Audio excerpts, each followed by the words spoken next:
FM. Energy FM. Araw at gabi mo'y tunay na sasaya dito. Sagot namin, tugtugan, kantahan, walang patid na tawanan at kulitan. Huwag mong sabihin radyo, sabihin mo Number 1. Energy. Ito ang number 1, 06.7 Energy FM. Sabay, opisina, kotse, taxi at jeep. What? Tricycle, FX, basta masigip. O kaya? Palengke, internet, plaza, karinderya. Energy FM, nagbibigay saya. Huwag mong sabihin radyo, sabihin mo Number 1. Energy.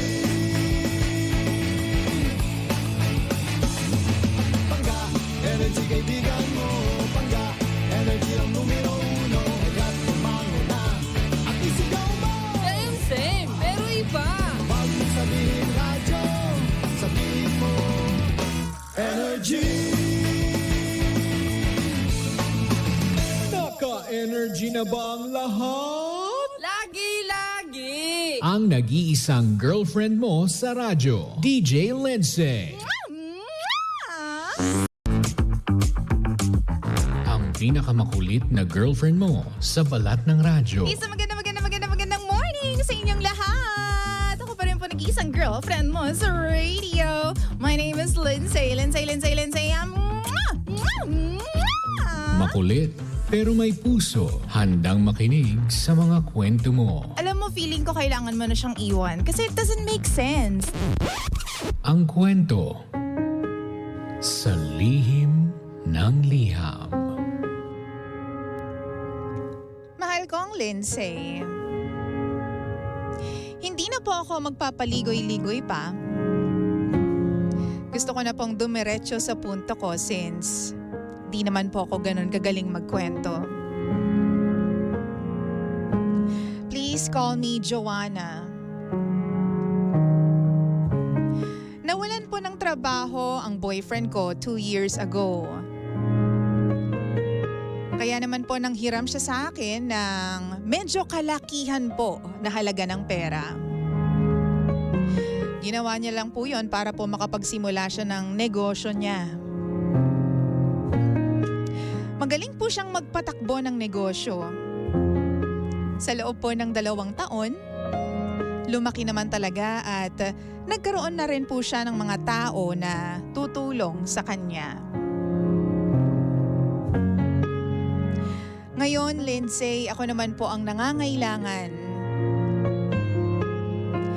Kasi ang plano ko po is, aalis na po ako sa trabaho ko at nagpaplano na rin po ako na magnegosyo na din.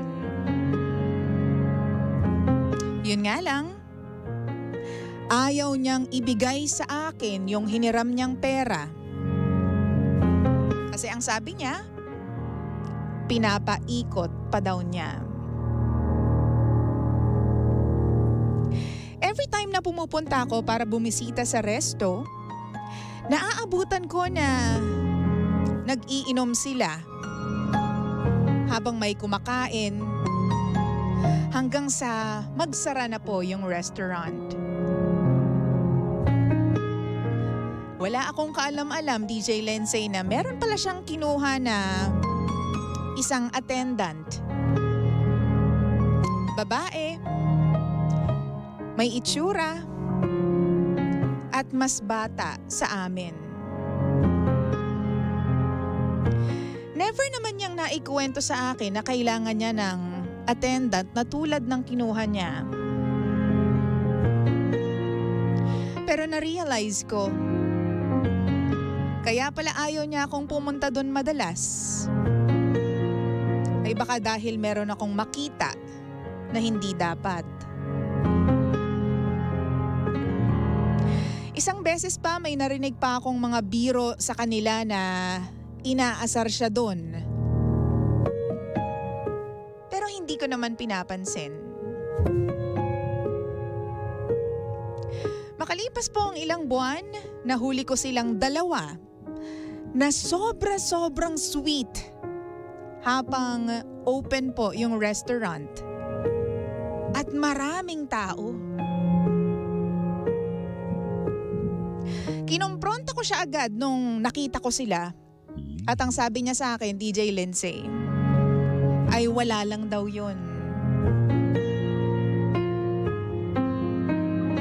Doon ko po na-realize na meron palang nangyayari na hindi tama. Nagbago na rin kasi ang boyfriend ko. Naging mapagmataas na po siya. Plano ko na pong makipaghiwalay sa kanya pero kailangan ko po munang makuha yung pinahiram ko sa kanya na pera. DJ Lindsay, tanong ko lang, meron pa kayang pag-asang makuha ko yun?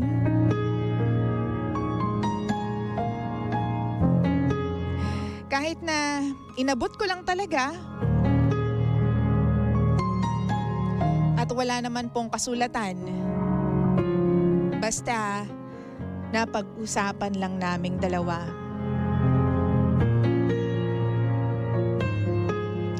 DJ Lindsay, nasasaktan po ako ngayon. Pero mas lamang po yung galit ko sa kanya. How do I move on from this? Tulungan niyo po ako. Muli, ako po si Joanna at ito ang lihim ng aking liham.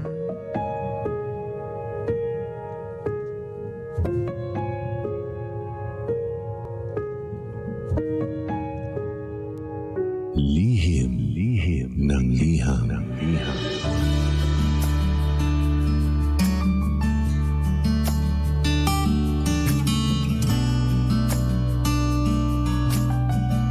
Ayun, good morning everyone! Good morning Luzon, Visayas and Mindanao. Ito na po ang Lihim ng Liham. Ang programang wala kang matututunan. Oo. Pero meron ka namang mararamdaman. Good morning sa lahat po ng mga nakatutok na po sa atin via www.facebook.com/energyfm1067. Hello po sa mga nanonood at nakakakita ng aking berdeng-berdeng damit. Good morning po sa inyo. And sa lahat po ng mga nakikinig sa mga bahay nila, sa mga opisina nila at ginagawa po kaming background nila, maraming salamat po. Shoutout muna kay Ravicel, kay Rosemary, kay Yoli. Hello po sa inyong lahat dyan. Mabuhay po kayo, ha? Uy nga pala, bago natin pag-usapan si Joanna, malapit na yung VP Choice Awards, mag-open yung voting ha, March 15. Oh, alam nyo na, baka naman magkalimutan pa. Oh, iboto na naman ako doon. Actually, marami kaming nominated. Si Cara, Hall of Famer na siya. Si Papa Jackson, Best Radio Male DJ. Tama ba? I-correct nyo na lang ako kung mali ako ha. Tapos Energy FM syempre, best radio station. Tapos ang inyo pong abang lingkod ay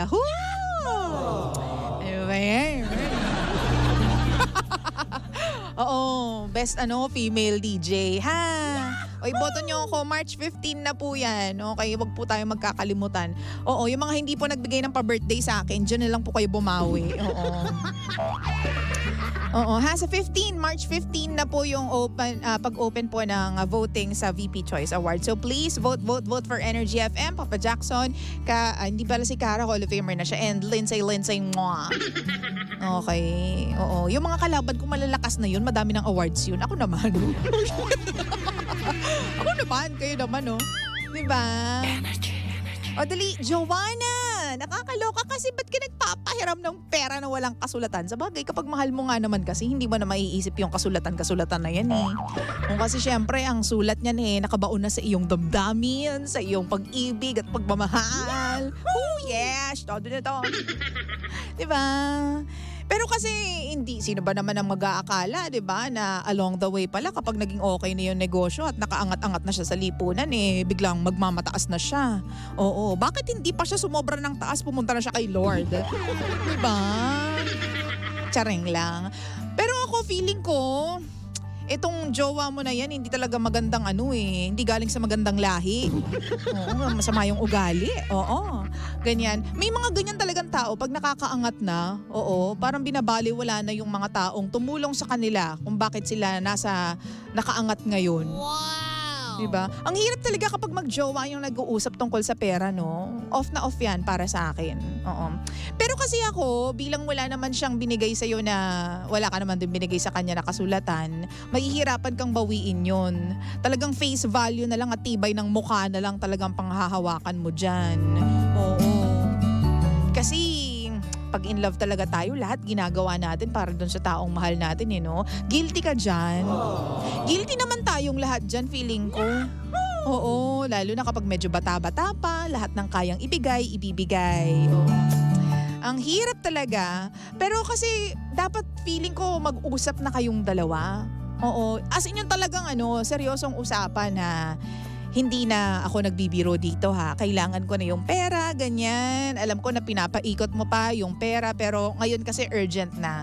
Gusto ko na magpahinga, gusto ko na lang magnegosyo, ayoko na magtrabaho. Ganyan. Tapos magbigay ka ng mga terms mo sa kanya. Wow! 'Di ba? Pinakamahirap nga lang talaga dyan kasi wala nga kayong kasulatan, bakla Yun dapat yung panghahawakan mo dyan. 'Di ba? O sabi dito, ipatulfo mo na lang yan, Joanna. Sabi ni Lino Buwan, Vivian. Sabi naman po ni Arch, parang di naman tama yung sistema ng jowa mo. Bukod sa di niya pagbalik ng perang hiniram niya para mag-invest sa business niya, nakuha pa niyang mag-cheat sa'yo. 'Di ba? Tapos ang lakas ng apog niyang magmataas. Pag hindi sa'yo binalik yung pera, siguro pwedeng may mangyaring sakuna sa place sa business niya. May pwedeng mangyari, no? Oo, baka biglang mabasag yung mga bintana, ganyan. Oo, biglang may magreklamo na bakit ganito yung lasa ng pagkain hindi masarap? Nasaan yung manager ninyo? 'Di ba? May ganyan. Wow! Didemanda ko kayo. Yung mga ganyan. Oo, baka lang naman, hindi naman tayo sure dyan. Oo. Thank you so much, Arch, ha? Sabi naman ni Ravicel, babagsak din yung yabang. Yung pera galing naman sa'yo, tapos ganyan yung ugali niya. Oo, nakakaloka. Sabi naman ni Adrian Linga, nako sender, may pag-asa ka pang makuha yung pinautang mo kay kuya. Basta magkaroon ka lang ng meeting of the minds. Ay, ang taray nung meeting of the minds. Oo. Kasunduan na yon. As soon as dinemanda mo kay kuya yung utang, kailangan bayaran niya yon. Pwede mo rin siyang singilin ng danyos kung hindi siya nagbayad. Ay, ganun. Attorney? Sige, sabi naman ni Ate Rosie Lopez, mahirap talaga pag pera ng usapan. Minsan, gagamitin ka lang talaga. Wow! Uy, alam mo, totoo yan. Pag-usapan natin yan. Kaya minsan, alam mo, napakahirap talaga na mag-settle sa isang tao, no? Like, for example, meron ka talagang yaman, no? Sabihin na natin, meron kang ipon, meron kang kayamanan, no? Mahirap talagang makahanap ng maayos na partner, sa totoo lang. Kasi hindi mo alam kung minamahal ka dahil sa talagang pagkatao mo, nagustuhan ba yung personality mo, may nakita ba siyang special in you sa pagkatao mo na hindi niya nakita sa iba? Puro ba yung kanyang intensyon? O baka naman nakita niya lang talaga, 'di ba, yung mga corned beef na galing abroad, 'di ba? Baka naman mamaya nakita niya lang yung bulto-bultong chocolates na galing abroad, ganyan. O kaya baka naman mamaya nabuksan niya one time yung bank account, yun, alam mo yon, yung passbook mo, kaya ka pinupursue. 'Di ba? Totoo naman yan, aminin niyo naman yan. So, feeling ko kailangan mong kumonsulta talaga sa mga eksperto pagdating sa mga batas-batas. Pero ganun din yung gagawin di ba? Kakailanganin din ng mga kasulatan, ganyan. Sasabihin lang sa'yo, naku, ba't kasi binigay mo lang dapat may kasulatan kayo, kasunduan kayo Di ba? Oo, ganun talaga. Siguro, sabi dito ni Yarej Garcia, hayaan mo na, iabuloy mo na lang sa kanya yan. Aminin nyo, wala kayong maisip na maayos na sagot. Kasi mahirap talaga yung sitwasyon. Pero hindi, feeling ko naman, ibabalik yan sa'yo, hindi lang buo. 'Di ba? Kasi syempre matibay yung mukha ng jowa mo makapalang mukha. O bukod sa niloloko ka na dahil may kinuhang attendant na hindi naman ninyo kailangan dati, o biglang nagkaroon ng attendant na bata, maganda at kalambutsingan niya nung nakaraan. Alam mo, maano din yan. yan. Makakarma din yan lalaki na yan. Oo, makakarma din siya. Kaya kung ako sa'yo, eto ha, kung ako lang talaga, kung kaya mong i-forgo na lang yung utang, kung kaya ng dibdib mo na kalimutan na lang yung utang na yan, para makaalis ka na sa sitwasyon kung nasaan ka ngayon, para hindi ka na ma-stress at hindi ka na mamroblema palagi, umiyak, malungkot palagi, pabayaan mo na yung pera.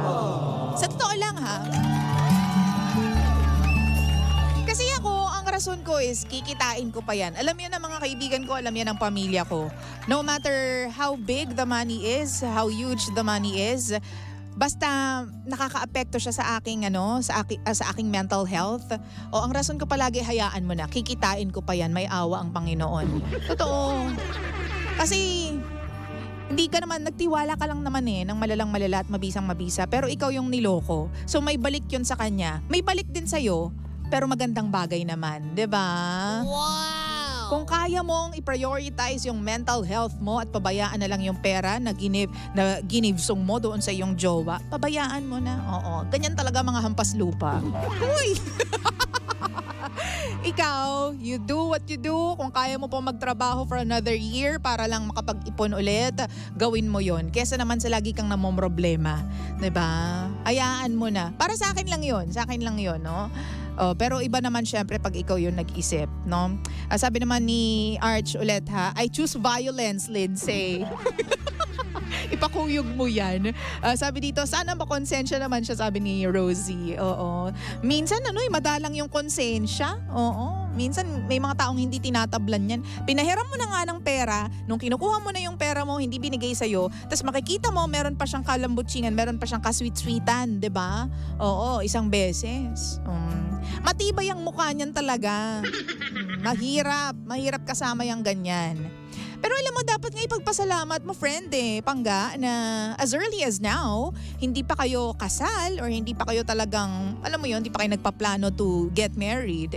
Nakita mo na kung anong klaseng partner siya. Wow! Sabi nga nila, di ba, narinig ko lang to once na kung gusto mong malaman kung ang asawa mo is going to be a good provider or responsible partner, do business with him. Sabi. Oo, do business with your boyfriend or your girlfriend or your fiancé. Kasi dun mo malalaman kung maayos ba siyang kausap. 'Di ba? Hindi ka naman kinukumpara yung marriage sa business, pero kahit pa paano parang ganun din 'yun, 'di ba?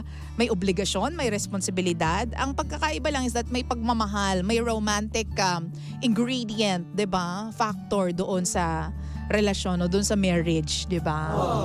Pero kung titingnan mo, parang transaction din naman talaga. So do business with him. Kapag hindi siya ganun kagandang business partner dahil nakikita mo na slacking siya palagi, 'di ba? Na nagpapabaya siya, patay tayo diyan.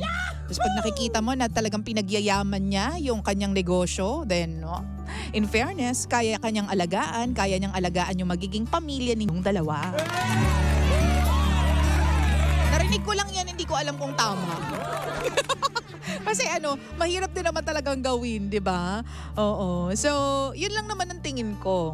Kung ako sa'yo, again, kung kaya mong i-forgo yung pera, kung kikitain mo pa naman siya, ilang kembot lang, kikitain mo na siya, pabayaan mo na sa kanya. Pero pwede rin naman na mag-consult ka sa ibang eksperto, like sa mga lawyer, kung anong kailangan mong gawin, kung anong dapat mong gawin. Tapos, yun. Ipagdasal mo, yun ang ending. Mahal ko Pangga Kabibig. Ipagdasal mo na sana maliwanagan po yung isip nitong damuhong ito, itong animal na ito. Diba? Sana ibalik niya po sa akin yung pera ko dahil hindi naman po sa kanya yun. Tinulungan mo na, diba? Tapos nung ikaw na yung nangangailangan, baliwala, diba? Parang walang narinig. Paiikutin niya pa raw yung pera. Ba't di mo try kunin yung mga mga upuan, ganyan, mga lutuan, kaldero, kawali, isa-isahin mo hanggang sa makuha mo yung amount na binigay mo sa kanya, no? Baka lang naman, naisip ko lang. Diba? Ay, Nako, sabi ni Jenny, good morning po sa lahat. Ganyan din po ang para sa akin. Kung pera lang naman ang nag-hold back sa'yo, wag mo nang kunin. Kikitain mo pa yan. Baka dyan ka pa magkasakit sa sobrang stress. At niloloko ka na niyan, kaya need mo nang iwan si Kuya. Totoo. Sabi naman ni Rosie, minsan lang ang pera, talagang nakakasira po ng isang relasyon ng magjowa at magkaibigan. Kaya naman lesson learned, no? Mahirap talaga kapag merong perang involved sa relationship. Now, magpahiram ka lang ng pera kung kaya mo sa isip mo at sa puso mo na yung pera na pinahiram mo maglaho na lang na parang bula, 'di ba? Kung kaya mong mawala lang siya at hindi mabayaran sa'yo, go, ipahiram mo. Pero kung sobrang laki niyan at feeling mo kapag pinahiram mo yun, parang kalahati ng pagkatao mo, nawala na din. Dahil malaki-laki yung amount at hindi mo kayang mawala yung amount na yun, huwag mong ipahiram. 'Di ba? Kasi ikaw naman yung masusunod dyan dahil pera mo naman yan. Wow! Kaya riyan, kaya ako, yung mga pinahiram ko noon sa mga lalaking minahal ko, pinabayaan ko na lang. Oo, basta pag ayaw ko na. Oo, mawala na kayo sa isipan ko, ayoko na kayo makita. Ganyan sinasabi nga ng mga kaibigan ko, paano yung ganito, ganyan? Pabayaan mo na. Oo, kikitain ko pa yan, may awa ang Panginoon. Ito naman, diba no, Mark Anthony Costworth, ng Costworth ba yan o Costworth yung iyong surname? Hello, good morning to you. Lahat naman ng bagay na papalitan, lahat ng bagay na pinaghirapan mo, talagang babalik din sa'yo yan. Lalo na kung talagang dugot pawis yung binigay mo para makuha yung pera na yun or para ma-earn yung pera na yun. Babalik at babalik sa'yo yan. May good karma, na para sa'yo at mayroon namang karma para doon sa jowa mo. But if I were you, for your mental health, para sa ikatatahimik ng iyong kalooban, puso't kaluluwa, balon-balunan, ganyan, yaan mo na siya, bakla. Pabayaan mo na siya, makipaghiwalay ka na sa kanya. Yahoo! Okay. Uy, pangga 9:31 na po ng nagmamagandang umaga. Sabi dito ni JR Pulangko, malabo pa yan sa sabaw ng pusit na makuha mo talaga yung pera. Iwan mo na yan, babalik pa yan sa'yo ng doble, diba? Shoutout TJ from San Pedro, Laguna. God bless and more power to your show. Thank you very much. Maraming salamat sa inyo. And as I've said, 9:31 na po ng umaga sa lahat po ng mga pangga natin na nasa same situation po as Joanna. Minsan mas importante na unahin natin yung sarili nating kapakanan, no? Yung ating estado. Pag kayang i-forgo, kalimutan mo na. Enjoy! Hanggang